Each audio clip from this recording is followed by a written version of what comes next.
Thidwick the Big-Hearted Moose, written and illustrated by Dr. Seuss. Copyright 1948 by Theodore S. Giesel. Up at Lake Winnebago, the far northern shore, lives a huge herd of moose, about 60 or more, and they all go around in a big happy bunch, looking for nice tender moose moss to munch.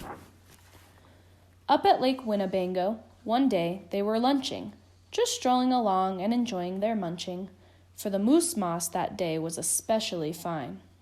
When it happened that Thidwick, that last moose in line, saw a bingle bug sitting. The bug called out, "Hey!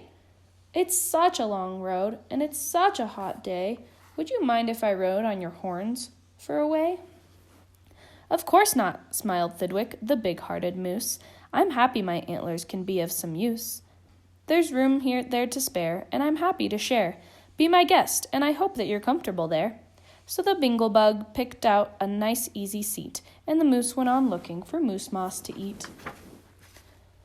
Well, an hour or so later, the bug heard a squeak, and he heard the small voice of a tree spider speak.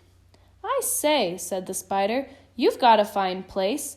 That moose seems quite friendly. He's such a nice face. If I got on too, do you think he would mind?" "Hop aboard," laughed the bug, "and I think you'll find that the moose won't object. He's the big-hearted kind." "I accept," said the spider with joy and delight, and he started a web on the horn to the right. While the spider was spinning, he heard a gay song, and a fresh little zinazoo bird came along. He stopped, and he stared, and he chirped, "Well, well, well! What a smart place to build! What a great place to dwell! I've been living on trees ever since I was born, but here's something new. Why not live on a horn? If there's room there for two, then there's room there for three. There's plenty of room," laughed the big bug, "and it's free." Thidwick stopped talking. What was all that talking? These guests had caught Thidwick the moose unawares. "Hey," he called out, "what goes on upstairs?" "Just building a nest, sir," the zinazoo said, and began yanking hairs out of the poor Thidwick's head. And he plucked out exactly 204. "Don't worry," he laughed, "you can always grow more." Then he dozed off to sleep in his fine moose hair nest. "This bird," murmured Thidwick, "is sort of a pest. But I'm a good sport, so I'll just let him rest, for a host, above all, must be nice to his guests.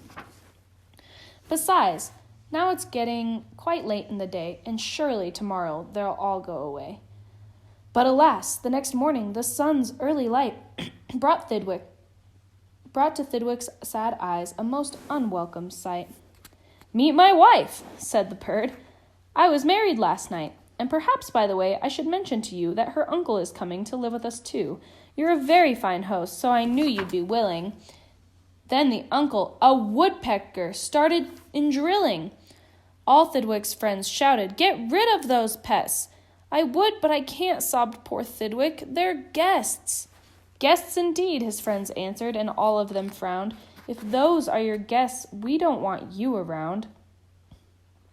You can't stay with us, 'cause you're just not our sort." And they all turned their backs and walked off with a snort. Now the big, friendless moose walked alone and forlorn, with 4 great big woodpecker holes in his horn. "What holes?" whispered Herman, a squirrel who spied 'em. "What holes to hide nuts in? Mind if I tried 'em?"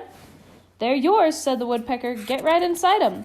This big-hearted moose runs a public hotel. Bring your nuts, bring your wife, bring your children as well." So the whole squirrel family all jumped on, pell-mell.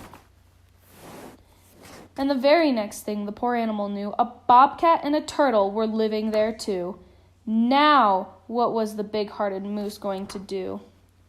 Well, what would you do if it happened to you? You couldn't say scat, 'cause that wouldn't be right. You couldn't shout scram, 'cause that isn't polite. A host has to put up with all kinds of pests, for a host, above all, must be nice to his guests. So you'd try hard to smile, and you'd try to look sweet, and you'd go right on looking for moose moss to eat. But now it was winter, and that wasn't easy, for moose moss gets scarce when the weather gets freezy. The food was soon gone, and the cold northern shore of Lake Winnebago there was just no more. And all Thidwick's friends swam away in a bunch to the south of the lake, where there's moose moss to munch. He watched the herd leaving, and then Thidwick knew he'd starve if he'd stay here. He'd have to go too.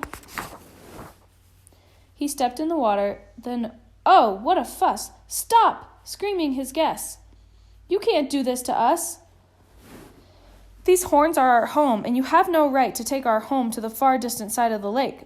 Be fair, Thidwick begged, with a lump in his throat. We're fair, said the bug. We'll decide this by vote. All those in favor of going say A. All those in favor of staying say nay. A, shouted Thidwick, but when he was done, nay, they all yelled. He lost 11-1.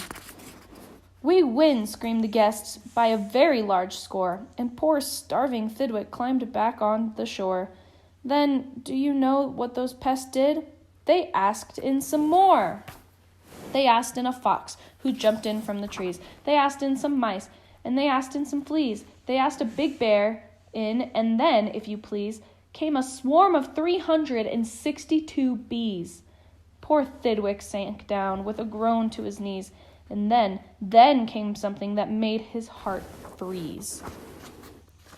Bullets came zinging right past Thidwick's face. Guns were bing-binging all over the place.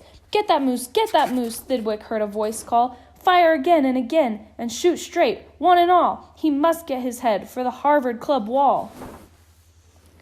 Thidwick took his heels with the load on his head. With 500 pounds on his horns, the moose fled. He could have run faster without all those pests, but a host, above all, must be nice to his guests. Up canyon, off cliff, over wild rocky trail, with bullets bouncing around him like hail, up gully, through gulch, and down slippery sluice, with his hard-hearted guests, raced the soft-hearted moose. Then finally they had him. Because of those pests, he had run out of luck. Because of those guests on his horns, he was stuck. He gasped, he felt faint, and the whole world grew fuzzy. Thidwick was finished, completely. Or was he? Finished? Not Thidwick! Decidedly not! It's true, he was in a most terrible spot, but now he'd remembered a thing he'd forgot, a wonderful something that happens each year to the horns of all moose and the horns of all deer. Today was the day Thidwick happened to know that old horns come off so that new ones can grow. And he called to the pests on his horns as he threw 'em. You wanted my horns, now you're quite welcome to 'em. Keep 'em, they're yours. As for me, I shall take myself to the far distant side of the lake. And he swam Winnebago and found his old bunch and arrived just in time for a wonderful lunch at the south of the lake where's the moose moss to munch. His old horns today are where you knew they would be. His guests are still on 'em, all stuffed as they should be.